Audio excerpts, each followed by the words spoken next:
Hello everyone, talent with Sharma शबिका में मैं अपने सभी व्यूअर्स का बहुत सारा वेलकम करती हूँ। आई होप आप सब लोग बहुत अच्छे होंगे, अपने वाइब्रेशंस को रेज कर रहे होंगे, सभी का बहुत अच्छा सोच रहे होंगे और अपने साथ भी सब कुछ अच्छा कर रहे होंगे, क्रिएट कर रहे होंगे, मैनिफेस्ट कर रहे होंगे। सो गाइज, देखते हैं आपके रिश्ते का पास्ट, प्रेजेंट एंड फ्यूचर क्या है। आपके रिश्ते का past, present and future 5 cards मैं निकालूंगी आपके रिश्ते के पास्ट, प्रेजेंट एंड फ्यूचर के लिए। गाइड करें यूनिवर्स, मेरे व्यूअर्स के रिश्ते का पास्ट, प्रेजेंट एंड फ्यूचर क्या है।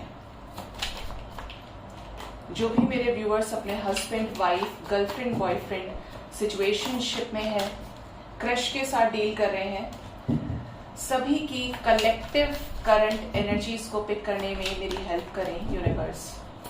प्लीज बताएं। 1 2 3 4 1 2 3 and 4 1 2 3 4 5। Bottom of the deck strength की एनर्जी है।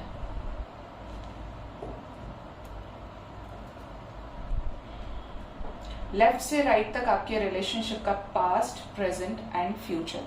ठीक है, इस तरीके से मैंने कार्ड्स को अरेंज किया है। मॉर्निंग में आप में से किसी जन ने मुझसे पूछा था कि मैम आपने कार्मिक रिलेशनशिप तो बोल दिया, लेकिन उसको फिर क्लैरिफाई नहीं किया। तो आपने नोटिस किया होगा, मैंने आपको एंजल गाइडेंस में बोला था, जो एंजल्स के मैसेजेस मुझे मिले थे, क्लैरिफाई करने में भी गाइज मैं जब रीडिंग करती हूँ तो क्लैरिफाई करती हूँ, कोई भी चीज अधूरी नहीं छोड़ती हूँ।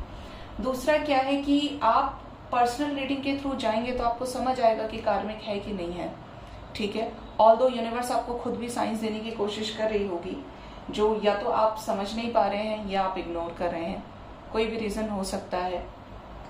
ठीक है, तो अगर इस तरीके का कोई क्वेश्चन फिर से आता है तो मैं पूरी कोशिश करूंगी, अगर रीडिंग के बीच में आता है, एंजल गाइडेंस में नहीं, क्योंकि एंजल्स हैं, अपनी मर्जी से जो बुलवाना होता है, हम मुझे कानों से सुनाई देता है, आंखों से दिखाई देता है, वो मैं आपको बता देती हूँ। एंजल गाइडेंस को कैसे मैं क्लैरिफाई करूंगी। ठीक है, ओके, तो देखते हैं आपके रिलेशनशिप का पास्ट क्या है। Queen of pentacles, page of cups, the fool and 5 of pentacles. Oh, ठीक है। Page of wands, 10 of swords, death and tower. My god, इससे बुरा क्या हो सकता है, क्यों जगो। 7 of pentacles, the star, 7 of swords, queen of cups, ace of cups. चलो, गनीमत है। सो गाइज, आपके रिलेशनशिप के पास्ट की एनर्जी की बात करें, क्या रहा है आपके रिलेशनशिप का पास्ट, तो मुझे ऐसा लगता है कि पास्ट में आप एक बहुत ही ज्यादा ग्राउंडेड, लॉयल किस्म के पर्सन के साथ डील किए हैं, मेल हो फीमेल हो, बट इन्होंने आपके साथ रिश्ते को ग्राउंड लेवल पर बहुत ज्यादा सॉर्टेड तरीके से निभाने की कोशिश की है, प्यार किया है, आपको समय दिया है, आपके साथ फीलिंग्स को एक्सप्रेस किया है, कुछ प्रॉमिसेस किए हैं, मतलब पूरे उफन के इमोशंस आपके टुवर्ड्स इस पर्सन के रहे हैं और आपके इनके टुवर्ड्स रहे हैं। उसके लिए हो सकता है आपने फाइनेंशियली भी इनको हेल्प करने की कोशिश की हो, अगर इनके पास कुछ नहीं भी था तो भी आपने मदद की। आप दोनों ने ही इस रिलेशनशिप में जिससे जैसा बन पड़ा है हेल्प किया है। ठीक है, ये एनर्जी यहाँ पे दिख रही है और ऐसा भी लग रहा है कि पास्ट में आपने ये डिसाइड किया था दोनों ने मिलकर कि आप कहीं दूर अब्रॉड सेटल हो जाएंगे या घर से दूर सेटल होंगे, शादी करेंगे आपस में, एक न्यू बिगिनिंग का डिसीजन आप लोगों ने पास्ट में लिया था। ठीक है, ये एनर्जी यहाँ पर गेट हो रही है। लेकिन क्या हुआ, एकदम से सेपरेशन हो गया। किसी एक को हो सकता है पैसे का प्रॉब्लम हो गया हो या घर वाले रीजन रहे हो, बट यहाँ पर 5 ऑफ पेंटिकल्स की एनर्जी बता रही है कि सेपरेशन हुआ है। तो आपके रिलेशनशिप में क्या हुआ, सेपरेशन हो गया। मतलब सब अच्छा चल रहा था और एकदम से आप दोनों एक दूसरे से सेपरेट हो गए।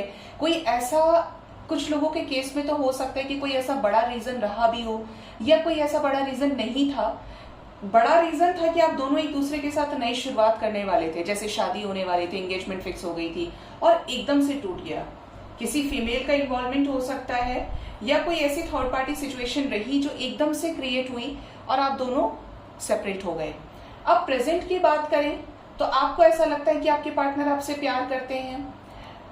अगर आप ऐसा सोचते हैं कि अब सब कुछ खत्म हो गया तो इंस्टेंट कुछ ऐसा कर देंगे कि आपको ऐसा लगेगा कि this person is interested in me, अभी भी उसको मुझसे प्यार है, अटैचमेंट है, फीलिंग्स है, इमोशंस है मेरे टुवर्ड्स। लेकिन नेगेटिविटी इतनी ज्यादा है या पास्ट में चीजें इतनी खराब हो चुकी है जिसकी वजह से आपको ऐसा भी लगता है फिर कि अब इस रिलेशनशिप में कुछ भी बाकी नहीं है, मतलब पूरी तरीके से खत्म होने की एनर्जी है। ऐसा लग रहा है कि प्रेजेंट में ही, रीसेंट पास्ट में, बहुत जल्दी में 10-15 दिन, 1 महीने पहले आपके रिलेशनशिप में टावर मोमेंट आया है विद द डेथ। मतलब कोई कर्मा आपने यहाँ पर फेस किया है या कोई डिवाइन का इंटरवेंशन जो बढ़ते बढ़ते इतना बढ़ गया कि जिसकी वजह से डिवाइन ने ही आप लोगों को अलग कर दिया। या अब हालत ऐसी है कि आपको हर जगह सिर्फ नेगेटिविटी दिखाई देती है। आप फॉलो कर रहे हैं तो यूनिवर्स के साइंस को फॉलो कर रहे हैं या कोई एक ऐसी गाइडेंस आपके सामने आ जाती है जो आपको ऐसा लगता है कि नहीं, अभी भी कुछ बाकी है, अभी भी कुछ हम एक्सपेक्ट कर सकते हैं ऐसे सिचुएशन में। आप देखेंगे तो सारे ही कार्ड्स बहुत नेगेटिव है, गिव अप करने की एनर्जी, क्योंकि खत्म हो गया है सब कुछ। Tower with the death, 10 of swords की एनर्जी है। बहुत बुरी तरीके से ऐसा सेपरेशन हुआ है, ब्रेकअप हुआ है, डिवोर्स केस हो सकता है ये, जिसकी वजह से अंदर से होप ही खत्म हो गई है कि अब चीजें कुछ ठीक होंगी या नहीं होंगी। अगर बात करें फ्यूचर की तो फ्यूचर में देखिए, जो एक बिल्कुल बेकार इंसान के साथ डील कर रहे हैं, जिनको पता है कि ये इंसान मे बी ही और she is a false person for me, बहुत क्लियर बोलती हूं मैं क्योंकि सही बोलना अच्छा रहता है। यहाँ पर 7 ऑफ सॉर्ड्स का कार्ड है। आपके पर्सन आपकी लाइफ में आएंगे तो सही, आपकी जो भी विश होगी उसको पूरा भी करेंगे। उसको लेकर ये मुझे फ्यूचर एनर्जीज में प्लानिंग करते हुए दिख रहे हैं, step by step baby steps लेते हुए चीजों को वहां तक पहुंचाने की तैयारी में है जो चीजें ठीक हो जाएं, जिससे आपके रिलेशनशिप में आप अगर अपने इमोशंस को सप्रेस कर रहे हैं तो ये आपको आकर पूछेंगे, बात करेंगे आपसे। यूनियन की एनर्जी भी पॉसिबिलिटीज दिखती हैं स्ट्रांग कि ये आने वाले टाइम में आए, आपके साथ यूनाइट हो और आपके साथ चीजों को ठीक कर दें। बट यहाँ पर कुछ लोगों के साथ रेजोनेट करेगा कि ये जो पर्सन है ये आपको फिर से धोखा देंगे या कमिटमेंट के नाम पर फिर से बैकआउट कर जाएंगे।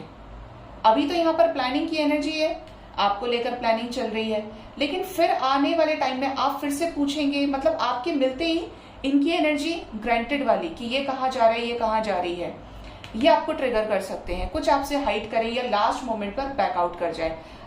इससे पहले आपको यूनिवर्स ऐसे साइन देने की कोशिश करेगी, ऐसे रेड फ्लैग्स जो आपको फॉलो करने चाहिए। अगर आपके साथ एक बार चीज हुई, क्योंकि प्रेजेंट सिचुएशन में ये आया है, तो फ्यूचर में गलती को रिपीट ना करें। इस पर्सन को और अच्छे से देखभाल लें, चेक कर लें कि ये बैकआउट तो नहीं करेगा या करेगी, क्योंकि जब तक आप दोनों के बीच में चीजें ठीक हैं, आप दोनों की आपस की बात है, that is fine, that is acceptable. लेकिन अगर 2 के अलावा तीसरे को पता चलता है, चौथे को पता चलता है और आपको फर्क पड़ता है कि सोसाइटी क्या कहेगी, आपकी बेइज्जती तो नहीं हो जाएगी, आपका नाम तो नहीं खराब हो जाएगा, तो ऐसे इंसान की तरफ बढ़ना नहीं है, ठीक है। अगर आपको फर्क ही नहीं पड़ता तो वो दूसरी चीज है, क्योंकि प्यार में कुछ दिखता नहीं है। लेकिन कुछ लोगों के पर्सन की एनर्जी ऐसी होगी कि आएंगे और फिर वापस चले जाएंगे या आपको ब्लॉक कर देंगे। इस कार्ड को मैं क्लैरिफाई करूंगी, ये 7 ऑफ सॉर्ड्स का कार्ड क्यों आया है। सही बताया मैंने आपको, निकल जाओ भाई, क्या कर रहे हैं। 2 ऑफ कप्स, देखिए फ्यूचर एनर्जी में ज्यादातर लोगों का अपने पर्सन के साथ यूनियन होगा। 777 की वाइब्रेशन बहुत स्ट्रांग है जो डिवाइन से अलाइनमेंट को शो कर रही है, और 77 पोर्टल का जो इफेक्ट है आपके पार्टनर की एनर्जी को भी ट्रांसफॉर्म करने के लिए ही पड़ रहा है, डिवाइन से अलाइन कर रहा है इनको और करेगा, जिससे ये कंफ्यूजन से बाहर निकलेंगे। बट यहाँ पर जो एनर्जी है, जिनके पर्सन को कंफ्यूजन है, जो रेडी नहीं है और बीच में ही आ गए कि आपने जोर जबरदस्ती की, चीजें ठीक नहीं चल रही हैं, तो आप कहीं ना कहीं एक ऐसे इंसान को मैनिफेस्ट कर रहे हो या करोगे जो मजिशियन है। और magician energy is that energy जो किसी के कहे सुने में आता नहीं है या आती नहीं है। उसको अच्छा लगेगा, जो फील होगा वो वही करेगा या करेगी। तो फोर्स नहीं करना है, जो आपकी वर्थ को समझ रहा है, जो एफर्ट्स लगा रहा है, उसी के साथ आपको आगे बढ़ना है, जिससे आप एक सही रिलेशनशिप में जाएं। ठीक है। फ्यूचर में ज्यादातर लोग, ये तो एक्सेप्शन था, फ्यूचर में ज्यादातर लोगों का अपने पर्सन के साथ यूनियन हो सकता है, होने की ही एनर्जी है। या आपको अपना लव एक्सप्रेस करेंगे, आप इनसे अपना लव एक्सप्रेस करेंगे, शादी तक चीजें जाएंगी, विशेष पूरी होंगी, मैरिज फिक्स हो सकती है, कमिटमेंट मिल सकती है। आपको एक्सप्रेस करें कि आप इनके लिए क्या है, आपको किसी भी कीमत पर ये खो नहीं सकते। जो भी इल्यूजन्स हैं उनको रिलीज करेंगे और आपके रिश्ते की जिम्मेदारी को उठाएंगे। ठीक है। ये एनर्जी है यहाँ पे फ्यूचर में। जो लोग ट्रू लव से डील कर रहे हैं उनका फॉर श्योर यूनियन होगा, जिनके डिवाइन टाइमिंग का समय आ चुका है। ठीक है। ओके। तो यहां पर जो नंबर इंपॉर्टेंट है आपके लिए वो है number 1। Within 1 hour, within 1 day, within a week के अंदर अंदर ये फ्यूचर एनर्जीज, अगर करंट सिचुएशन, प्रेजेंट की सिचुएशन आपसे रेजोनेट कर रही है तो ये आने वाले टाइम में आपसे रेजोनेट कर सकते हैं। इस बीच में आपकी बातचीत हो सकती है, या आपको मिलने बुला सकते हैं, आपसे मिलने आ सकते हैं। जो भी आप दोनों की इच्छा है ना कि आप दोनों एक दूसरे से बात करें, मिलें, टाइम स्पेंड करें, चीजों को सॉर्ट आउट करें, तो ये पहले इनकी तरफ से आप देख सकते हैं। और ये जो वार्निंग मैसेज आया है इसको भी अनदेखा नहीं करना है। आई डोंट नो किसके लिए है, लेकिन संभलिएगा। ठीक है। सो गाइज, ये था आपके रिश्ते का past, present and future. Hope reading से आपको गाइडेंस मिली होगी। अपना बहुत ज्यादा ख्याल रखें। Thank you so much. Bye bye. Take care.